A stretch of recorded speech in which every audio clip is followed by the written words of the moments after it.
ბრძოლის ხმაურსა და ქაოსში კომუნიკაცია გადამწყვეტი მნიშვნელობის იყო. თუმცა არსებობდა ერთი გამოსავალი, ეს კი იყო შეტყობინებების ისრების გამოყენება.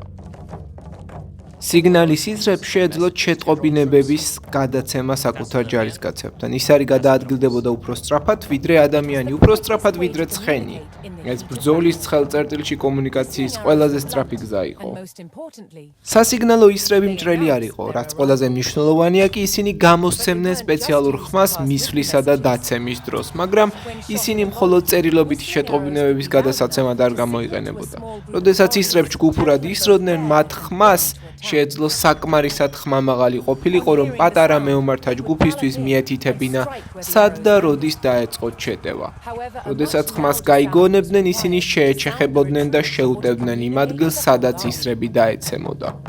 თუმცა გაცილებით ძლიერი ხმა იყო საჭირო განმარტებისთვის, რომ ჯარი უკან დახეულიყო ან მთელ არმიასთან დამყარებულიყო კომუნიკაცია. ეს კი საომარი დოლების მოვალეობა იყო. მონღოლები ასევე იყენებდნენ განგებს. დოლებისა და განგების კომბინაციები მონღოლებს სიგნალების ფართო სპექტრს აძლევდა. ჩვენ არ ვიცით ზუსტად რა რიტმებს იყენებდნენ, მაგრამ ელემენტარული ბრძანებები შეიძლებოდა გადმოცემულიყო სხვადასხვა პერკუსიული ნიმუშით. ისინი მონღოლებს საშუალებას აძლევდნენ თავიანთ ჯართან კომუნიკაცია ჰქონოდათ და თან შიშით აევსოთ მტრის გულები. ისინი მონღოლთა არმიის გულისცემა იყო.